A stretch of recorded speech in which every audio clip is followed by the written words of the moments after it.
todos, esto es Simply Health y hoy vamos a ver la segunda parte de la línea de vídeos sobre la teoría infecciosa. Bien, en 1910 se publicó un informe que cambiaría los sistemas sanitarios de todo el planeta para siempre.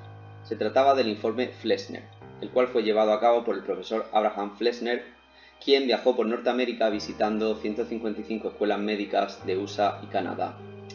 La historia oficial nos dice que tras la Guerra Civil Americana el sistema sanitario de Estados Unidos estaba científica y burocráticamente atrasado, en comparación por ejemplo con potencias europeas como Alemania o Francia.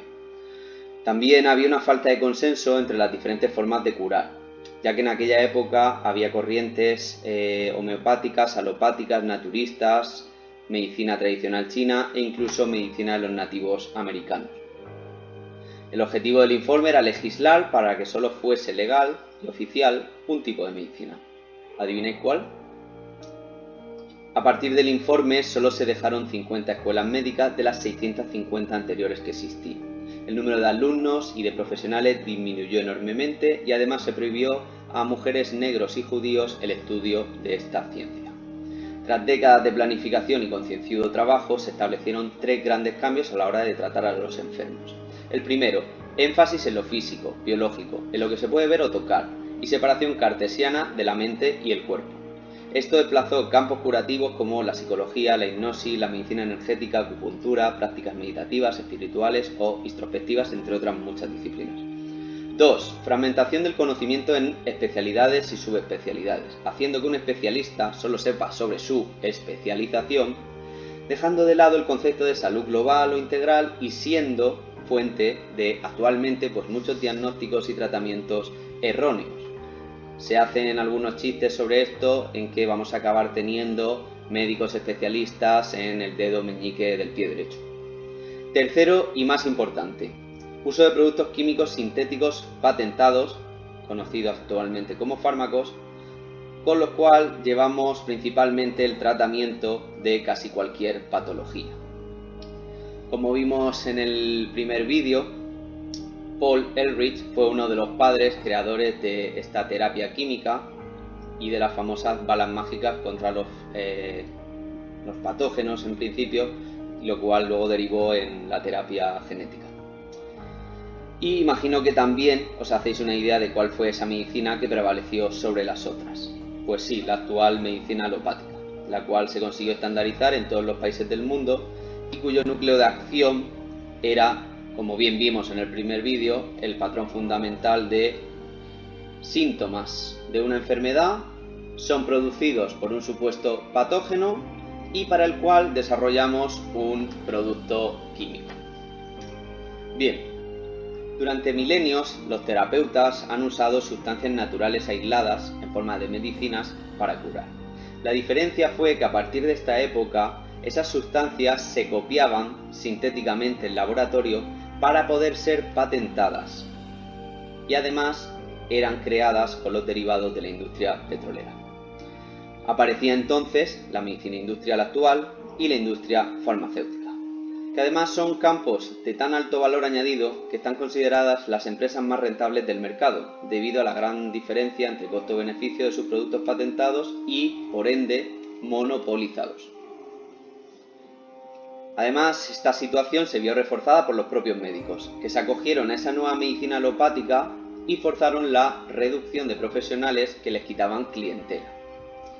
Antes del informe Flexner, los médicos no gozaban de alto estatus y la pobreza, el suicidio eran algo habitual en la profesión. Incluso ganaban menos salario que un mecánico. Y además los estudiantes brillantes de la época preferían entrar al clero antes que a una escuela médica. Para colmo, el resto de terapeutas, una vez pasado el informe y legislado, el resto de terapeutas y formas de curación se ridiculizaron, se prohibieron e incluso se enviaban disidentes a la cárcel. Paralelamente, en tiempos del informe Flexner, había una compañía industrial cuyo poder era bastante superior al de Microsoft en su mejor año bursátil. Era la Standard Oil de John D. Rockefeller. John era muy rico, tanto que es considerado el hombre más rico de la historia, y si comparásemos su fortuna con la inflación actual, pues sería el doble de rico que Bill Gates. Como buen multimillonario, financió diversos proyectos filantrópicos como derechos laborales, ideología de género, educativos, pero sobre todo si destacó en un campo fue en el de la salud gracias y a través de su famosa Fundación Rockefeller, con la cual patrocinó muchísimos hospitales, universidades, asociaciones médicas, revistas científicas y la creación del famoso informe Flexner. Como curiosidad decir que John tenía mala reputación por su monopolio y esto tuvo que hacerlo a través de su amigo y segundo hombre más rico de aquella época, el magnate Andrew Carnegie. La motivación de John era poder sacar rentabilidad a los residuos industriales de su industria petroquímica, es decir, crear un mercado en base a lo que le sobraba. Esto para nada era algo nuevo, pues ya las primeras farmacéuticas comenzaron como industrias químicas, por ejemplo de tintes y similares, como era el caso de Bayer, y luego consiguieron, por transformación química, pasar a producir con esos mismos productos fármacos sintéticos. Lo que pasa que, claro, faltaba imponer una necesidad desde un punto de vista social y la obligación desde un punto legislativo, para que dicho proceso industrial se estableciese sin competencia. Y por ello pues se creó el informe y por ello también las grandes farmacéuticas en esta época o bien se crearon o bien explotaron, porque como hemos visto en el ejemplo de Bayer se creó en el siglo XIX, pero a partir del siglo XX fue cuando empezaron a centrarse en estos productos farmacéuticos.